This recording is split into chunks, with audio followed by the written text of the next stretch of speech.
right අද video එකෙන් අපි කතා කරමු අපිට C programming වල හම්බෙන structures ගැන.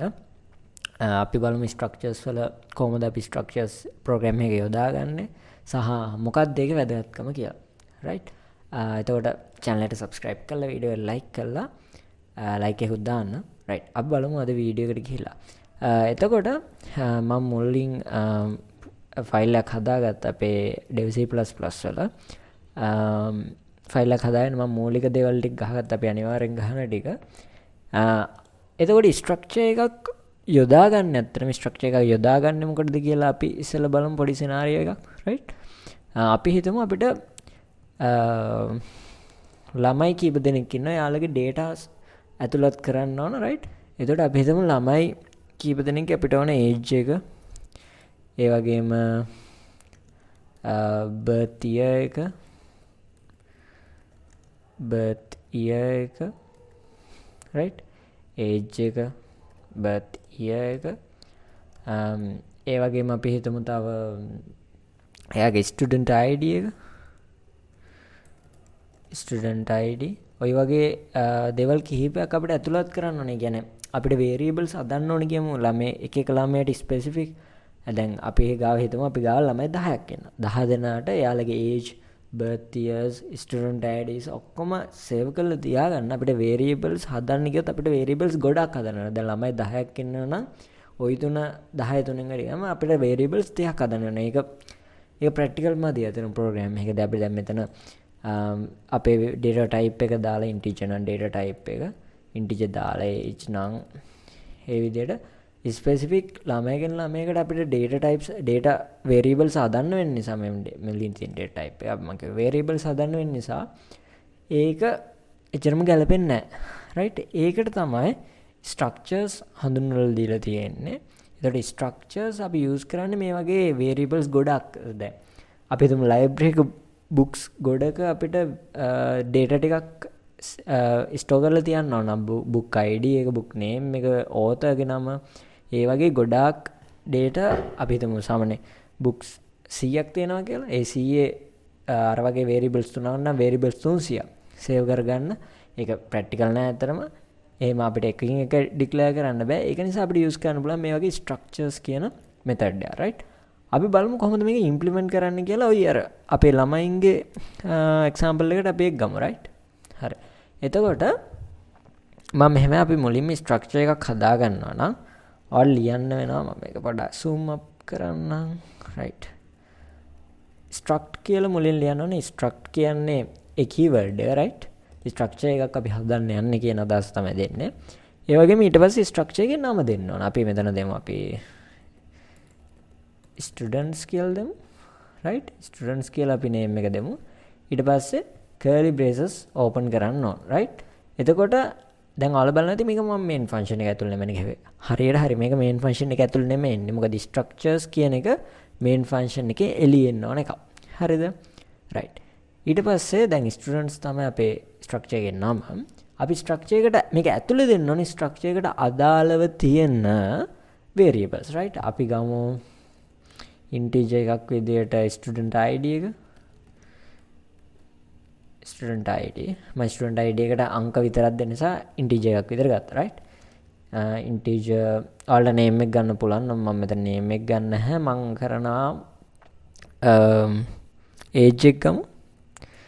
age and birth year එක ගන්නම් තව. right birth year right හරි එතකොට මම variables හදද්දි මම භාවිතා කරේ දෙවනි යට එන word එකේ මුල් අකුර capital කරා. දැන් මෙතන ID නම් I අකුර capital කරා. ඔයාලට ඕන නම් එහෙම නැතුව symbol I ගහලා මෙතන ඔයාලට underscore එකක් තියන්න පුළුවන්. ඒ ක්‍රමෙත් හරි. right නැත්නම් අර ක්‍රමේ පාවිච්චි කරන්න පුළුවන්. ඒ ක්‍රමේ තමයි වැඩිපුර programmers වල පාවිච්චි කරන්නේ. ඔයාලටත් ඒ ක්‍රමේ පාවිච්චි කරන්න පුළුවන්. ඒක සහ ඒක වඩාත් පැහැදිලි කියලා මම හිතනවා.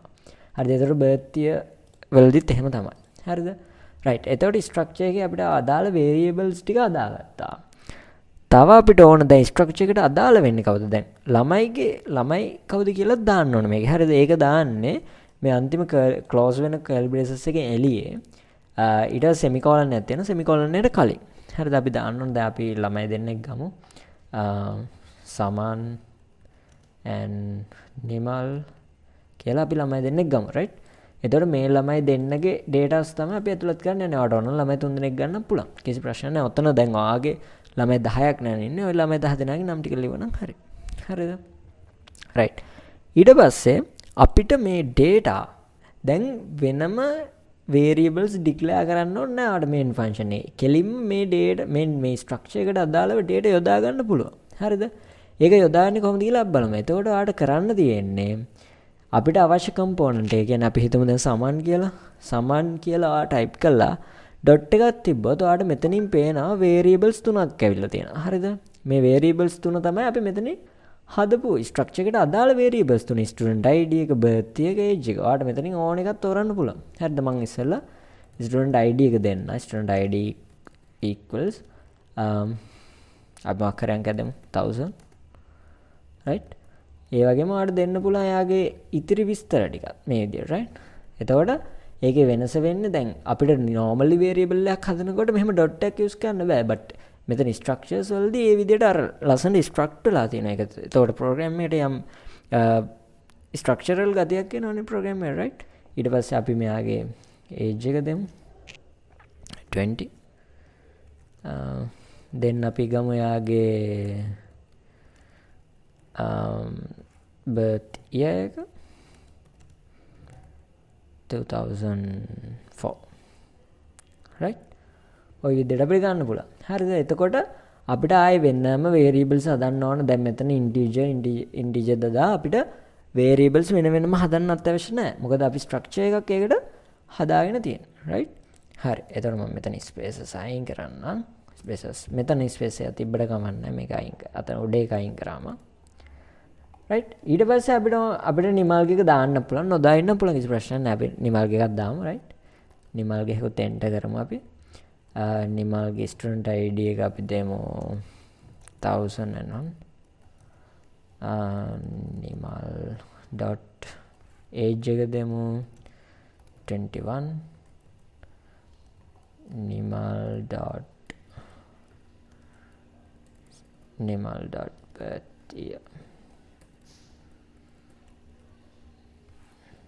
birth year equals 2003 right. ඔය විදිහට අපිට අවශ්‍ය data ටික ඔයාලට දැන් මම මෙතන data ටික hard code කරා ඔයාලට පුළුවන් scanf use කරලා online user කෙනකින් ගන්න inputs ටික right. so ඊට පස්සේ අපිට ඕන එකක් ඕනනම් print කරගන්න පුළුවන්. ඕනනම් ඒක process එකකට දාන්න පුළුවන්. කිසි ප්‍රශ්නයක් නැහැ. ඔයාලා දැන් ටික නැත්නම් ඕන දෙයක් කරන්න පුළුවන්. දැන් මේක අර variables හදන variables විදියට create වෙන ක්‍රමයක් right. it's like a variable තමයි මේකත් right. saman.student id කියන්නේ samanට අදාළ student id එක. දැන් ආවට වෙනම variables හදන්න ඕනේ නැහැ මෙතෙන්දී right. හරි. ඊට පස්සේ අපිට පුළුවන් අපිට ඕන අපි print කරලා පෙන්නම එක value එකක්. නිමල්ගේ අපි birth year එක print කරමු. නිමල්ස්